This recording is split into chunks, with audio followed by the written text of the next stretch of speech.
What's up, everybody? We are in Huntsville, Alabama with Evan McCuen, and this is, Evan, this is a flip that you've done. Yes. It's completed? It's completed, and it's being listed this week. Awesome. Yeah. Very cool. Why don't we start with the exterior? Okay. Tell us about what'd you do out here, what'd you have to do. It looks like a new roof. What's still left to do? Kind of tell me about the exterior. I'm glad you said that because we actually had the roof soft washed. It looks like a brand new roof. Oh, it looks great. But it's about 10 years old. Nuh-uh. And we had the roof repaired. You probably can't see it, but there was a bad chimney leak right around that corner. And so we had to rip the chimney down and redo the chimney, fix the flashing, and then we had to replace some decking boards and some, we had to match the shingles. So some of them are faded and some of them are not, but we soft washed this roof. It looks great. Tell me about soft washing. What does that even mean? So soft wash, you know how, like if you look at this driveway and this walkway, we had it pressure washed. Right. But you can't use the same pressure on a roof, so they use the chemicals in a soft pressure wash. So it's not even really a pressure. No, and this is a thing. It's a thing. People do. Yeah. So, this is how much I know about flipping a house. So on our older roofs, if they're not past life expectancy, we'll go ahead and soft wash the roof. It gives it a nice bright feel. And you're like, oh man, that's a great looking new roof. Well, you can see the, I guess the sparkle. You can see them like pop, you know what I mean? Yeah. And so that kind of like, to me, it seems like, I do actually, now that you mention it, I do kind of can tell a little bit. I'm not a roof expert though. Yeah, now there's probably some granular loss and, stuff like that. But overall, I mean, it's in good condition. Yeah. So what else did you do out here? So outside we pressure washed, like I said. There was actually two big massive trees right here that we had cut down. And so when you pulled up, you couldn't even see the house. Wow. So they were probably 20, 30 feet high. They were like that crabapple tree right there. Oh, wow. Yeah. And so they had low-lying branches. And so we cut those down. Landscaping was a mess. We had overgrown holly bushes. I like holly bushes to an extent, but when they're too big, it just makes it feel old. Okay, so where you took these trees out, what is there anything we're gonna do right here? Are we planting grass or because you're about to list this thing? Right. So this tree is actually coming back. So I'm gonna have to get with my landscaper to see what we can do about this. But normally what we do, we'll get. There's this spray that you can put down and it seeds the grass and it also makes it green. And so we should have already done it, but I got too busy. Now, honestly, I forgot. So we'll probably get that done in the near future. And just to kind of clean it up, because where these trees where you can see, there's like dirt spots. Right. All this was overgrown. The porch was falling down, so we had the porch refixed. We just matched the color of the existing paint. I didn't see a need to change the whole exterior paint color. So we just fixed what we needed to up front and painted the shutters, painted the roof, changed out light fixtures. We fixed the chimney leak, and really just doing that cleanup and landscaping made a huge difference, and the neighbors loved it. Yeah. It was a tough situation helping this seller out. Gotcha. I want to talk about that here in a minute about how you acquire the property. But let me ask you this: like one of the first things I noticed when I pulled up is, in our area, you're gonna see right away if it's a flip, they painted the brick. Right. But I'm sitting here looking in this neighborhood, and I don't see any of these houses painted. Well, why do you want to paint the brick in a neighborhood that doesn't have a painted brick? No, but that's my point. I think. Okay. That's the point I'm trying to make, is I was expecting it, and then I'm sitting here looking around, and I don't see it anywhere else. Now, so it makes sense. And I look at the neighborhood too. So like, if there was a painted brick house here, this one was whitewashed, that one was, and you got a white over here, gray over here, black over here, I might want to compete with that. Right. I think that's what I was trying to say. Yeah. I didn't mean I said it in a bad way. No, you're fine. I wasn't trying to critique you. I was trying to I understand, and I was saying that to. So but I guess my question is, in Huntsville, is that normal that y'all aren't painting brick out here a lot? No, there's a lot of people that paint brick. I mean, this is just a neighborhood that. Yeah. There's a lot of people that that's what they do. They come in, they whitewash, they paint brick. That there's a specific type of paint for brick, because if you use latex, it'll actually cause detriment to the house. So you have to use masonry paint. But I mean, we've painted brick before with the right paint, and we've whitewashed, but it's a neighborhood thing, right? I want to make the house look like it belongs in the neighborhood, not something that majorly. I mean, you want it to stand out, but not. Awesome. Not too much. Well, let's take a look. All right. Come on. Appreciate it. All right. So we like to spend the money on the inside. Okay. So tell me what you had to do in here. So in here, we redid pretty much everything. So the seller was a heavy smoker. He lived in here since 2012. Wow. You probably can't smell the smoke and smell. It smells good. That's the first thing I noticed. You got like a candle burning or something. It smells good. No. So we've had our lessons with smoke, people that smoke in properties. So the smoke was, the walls were yellow and tar. You know, we had the roof leak right here. So we actually use this stuff. They sell it at like Sherman or Sherwin-Williams, and it's like, they sell it at Home Depot too, but it's like Sensi's or something like that, and you put it in the paint or the primer. And so what we did is we bleached all the walls once or twice before we prepped them, cleaned all the tar and all the debris off of, and then we put the Sensi's stuff, which is paint fragrance, we put it in the primer, we primed it twice, and then we painted it twice with the same Sensi's. And so what it does is it encapsulates the smoke and bad odors, and then it puts off a fragrance in the house. Interesting.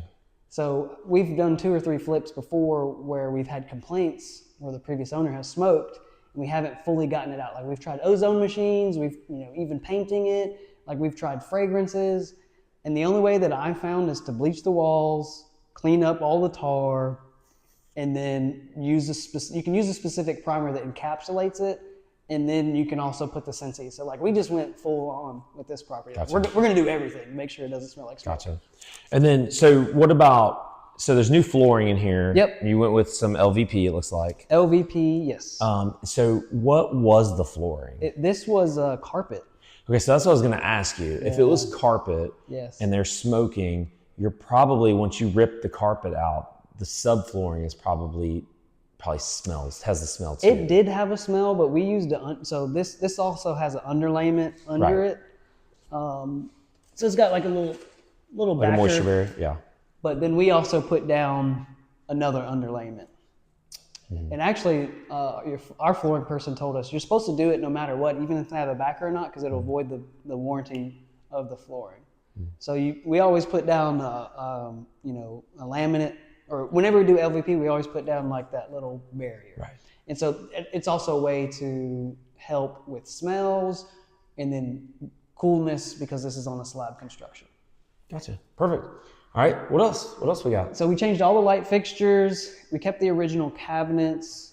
Oh, wow. Just had them painted. Okay. Talk about this color here. I don't know if you can catch this on camera, but it's a bluish color. Now I don't remember the exact name of it, but Rachel, my wife, she always likes to do like nice luxury feeling type homes, and so we want to compete with like new construction buildings as far as our finishes, right? We don't want to compete with price, but we get inspiration from what new builders are doing, and so we went with like some gold finishes, light fixtures, matte gold, and we just put some nice little knobs on here. We did a quartz white countertop. We just did white on white subway tile. It's a classic look, and then brand new appliances. Yeah. Beautiful. Yeah, but if the cabinets are in good condition, like we will save them. We don't rip them out. We'll save them, paint them. Now, does that depend on a price point? Or they're just good, they're good? If they're good, they're good with me. Yeah. Now, if they're outdated, I will replace doors. But if it's solid wood, we're going to keep them because nowadays most of the new cabinets are all MDF anyways. Unless you're going to spend a lot of money on like plywood or like true hardwood cabinets. But if you're flipping a house or if you're renovating a house, you've got to keep your budget down. Yeah. And so the best way that we found to do that is like either replace doors, knobs, hinges, paint them, but keep what's already existing. So the color though, what I haven't seen this color before. I like it a lot. I'm going to have to, I can't remember the exact color. Well, just the decision to go, is this something is this a color you normally go with? No, we did, this was a test. I'll put it that way. So we actually put out a Facebook poll of different color options, and this was the highest poll. Really? On Facebook. Wow. So that's why we went this one, and then Rachel and I liked it. It goes good with the gold because everything's gold. We normally do white cabinets, right, or charcoal cabinets, and then we'll do like black grout and then matte black finishes. That's our go-to. But as the market's shifting, we want to shift with the market. Interesting. Yeah. So right now. Now, is that risky? Because you don't know what you're shifting to. We've already got polls. Right. People we're like, hey, here's what we're planning on doing. What do you think we should do with this? So whenever we get a flip and we have a question, we're going to ask people on Facebook or Instagram or whatever, and let them decide, and then we'll go do it, and then we'll get feedback and see. It seems like white on white was just forever, and it seems like people are kind of getting a little sick of that. White on white. Now people are getting sick of grays. Well, I'm talking about the white cabinets, like everything. The kitchen is like just white. Yes, it's too bright. Yeah, it was too. And bright. even the flooring. The flooring was white. Yeah, the grays were white. So we wanted more earthy tones. Yeah, no, I like it a lot. We wanted more homey tones and like luxurious, luxury home. Like, because you spend your most time in your kitchen. For sure. In your bed, in the living room. And so we went with a Swiss coffee. So this is like a greige, but it's... What's that now? A greige? The wall? Yeah, the wall color is Swiss coffee. I don't know if I can capture that. It looks yellow from the... It's like a beige with gray hints. I don't know if y'all can see that on the camera. It's going to be tough. But with the warm lights, it looks a little... And that's the thing. We went with soft white lights. Yeah. And sometimes we'll do cool bright, but we went with all soft white lights. What is that paint color? It's going to kill me now. So the paint color...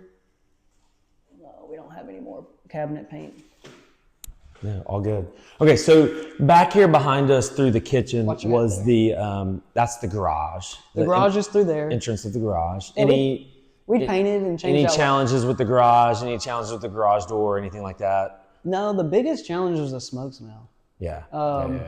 Now the garage, we just changed out devices, put in GFCIs, switches, covers, doorknobs, hinges. I'll have to put an expansion tank on this, but I'll wait for that. And so we just painted in here. Perfect. Yeah, there really wasn't much going on in here, other than, it was kind of a hoarderish situation, so we had to clear it out. He smoked in here, but he was a veteran. He's also a school teacher, and so I wanted to help him out. He was facing foreclosure.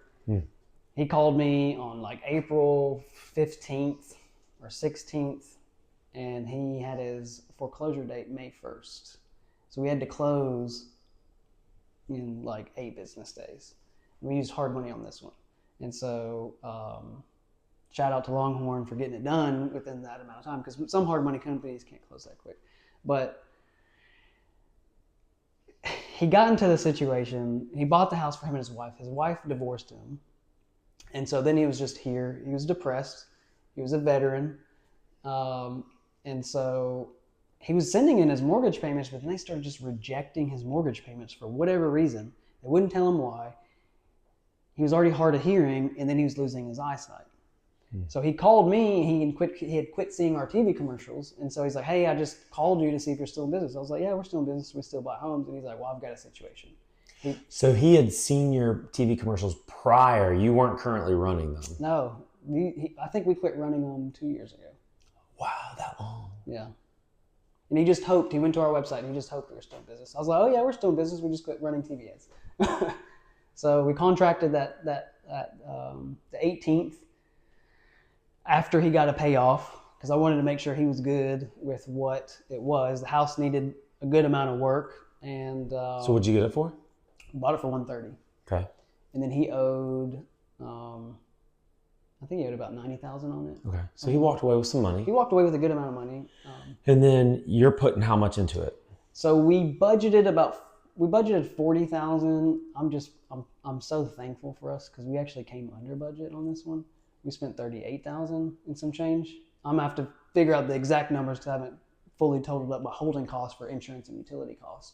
But when I was running my hard cost numbers between materials and labor, we're at about $38,000. So I'm like. And the price point to sell it? So it's $250. So we're gonna come on for $250. Okay. Now is $250? Tell me about $250. We're in Huntsville. You told me a minute ago we're not in the city limits. We're in the county. Right. We have a Huntsville address, but we're in Madison County. Correct. Is $250 for? I mean, it looks like a great neighborhood. It is. Awesome. $250 seems like an affordable house nowadays. It is an affordable house. Yeah. So in Huntsville right now, I want to say our median or average is around $325, $300. Really, that $325? high? Yes, but that includes some new construction. And so existing homes, it's probably a little bit less than that. But I like to play in the affordable range. So whatever our median is, let's say it's $350. Well, I want to make sure our ARV is around $330, $325. Like I want to play in that below that range. That's where I like to do our investments. One, because if it doesn't sell as a flip, I can always keep it as a rental. And so we'll refinance out. And if we're buying right, if we buy in all under 70%, I can typically get all my funds out, right? Sometimes you can make a little bit of money, but we haven't burned any that we've pulled cash out recently. It's been a little bit tougher with interest rates and everything like that. But yeah, so that's what we did. So we'll have a decent profit margin on it. Right now it's probably about 35 net. And so, like I said, we used hard money to acquire it. I think our all-in costs were like $10K. They funded 100% of the rehab and purchase. I paid 12%, 3 points, pretty standard stuff. It appraised for $250 when we bought it. The ARV. The ARV, yeah, as complete value based off of our rehab bid appraised. Gotcha. So we're just going to go on with what it appraised for when we bought it in April. Okay. Yeah. Well, perfect. Yeah. And then, so the rest of the house. Oh yeah. It's just a 3-2, I'm assuming? It's a 3-2. So we have a primary separate over here, which is good. We did whitewash this because it was red brick. So we did whitewash the wood place burning fireplace. I wasn't going to say anything. I just wanted to let you know. So I think it looks good. This is the primary? This is the primary. We've got a walk-in closet here. So yeah. Just nicely done, light fixture, paint, LVP throughout, quarter round. Cool little light fixtures, this fan. And like I said, since we're in the affordable range, sometimes we'll rip out tubs, put in new tubs and tile up, or we'll do a tile shower, but we kept the same fiberglass tub, we refinished it, and then we changed out all the fixtures. So we changed out all the shower head, knob, tub spout. Then we put this quartz in here. These are the existing cabinets as well. Original mirror, new light fixtures, and just make it look nice. Now, is quartz normal for Huntsville, normal for you guys? We for $250 for us in Birmingham, it's typically granite. Okay. Quartz, that's maybe a little step up. It is. Is it? Quartz is a trendy thing. So when people were saying, oh, does it have quartz or granite? So the only difference in quartz and granite is actual stone, and quartz is man-made, manufactured. Right. Typically, it is a higher cost, but I think we got this for $35 a square. Yeah. So I mean, it was right on with the granite. Right. So we're like, and it's this crystal bright, so might as well go with it. Perfect. Yeah. Awesome. If it's the same price, now if he had told me it was like $40 or $45 a square, I'd be like, all right, we're gonna do granite. That's great. Just the finishes are nice. The doors look nice. These look like new doors? These are the original doors. The original doors. So you just painted them. They look great. All the finishes look great. The quarter round, everything. The HVAC was newer. It's probably about 7-10 years old, so we just had it serviced. I did put in a new thermostat. Yep. Just simple upgrades, clean the ducts, service the system. Yeah, we can go in here. That's bedroom number. Yep. We just got bedroom, bathroom, hall bath. Yes. And another bedroom, and that's it. Yeah. And square footage wise, we're at what? 1,300. Yeah, that's great starter home. It's kind of weird to say nowadays, but 250 that's the affordable. That's the first time home buyer price nowadays. Yes, I mean a young couple would get in here. It being a 1-level ranch, somebody retiring that wants to downsize, it'd be really good for them as well. Yeah. They've got a 2-car garage. The downside is there's not a fenced-in backyard, so you'd have to tie in. But it does have quite a big backyard as well. But I was about to say though, the backyard. We don't have to go out there. I'll just show this. It's not fenced in. No, the neighbors have fences, gotcha. So you'd have to ask permission to tie into them. Little details like that, I typically don't do. Now if the fence was falling down, I would just probably rip it down. But the cost of fences, they're expensive too. Yeah. I mean, what, $15-$20 a linear foot for a fence right now? So we want to get the home clean, safe, and affordable. Nice finishes. We still want it to be affordable is the main thing, right? And I think our average days on market are 60 to 70 to get a contract. So, we're going to negotiate with the individual that comes and submits an offer with us. Yeah. And so a lot of times we like to leave certain things that they can ask for. It's like, oh, okay, well, what about this or what about that? And then you can use that as a negotiation tactic. Gotcha.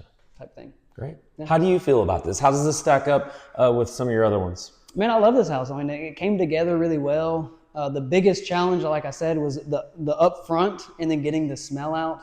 But I think the project came out really well. Like I'm an 8 on this one, 8 out of 10. I mean, it's not done yet until it sells. So, maybe in 2 months, I should be still as happy. Maybe we get a contract on it pretty soon, and then sell it.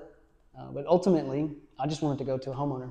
For a long period of time, our flips were sold to investors during 22, 21, 23. For them to buy and hold and put a renter in. And so when we were going through that market shift, it really kind of, I mean, of course I'm gonna sell it, but like in my insides are like, man, I wanted to go to a family. I have people trying to get into a home, and you've got other investors just buying for rentals because the rates were so low. But ultimately, like, we operate a business, and I'm not gonna just say no to an offer. For sure. Yeah. Evan, thank you for giving us a little tour of Huntsville. Oh yeah, for sure. We've been to Madison County, but really haven't been inside the city limits of Huntsville. And so going to your office, doing the interview, going out to see the 24 unit. Guys, if you haven't seen part 1 and part 2 with Evan, I'll put that right above here and make sure you guys click on that. Evan, thank you so much. Oh, thank you, Brian. I appreciate it. Appreciate you, man. All right, guys, we're going to see you next week on the next one.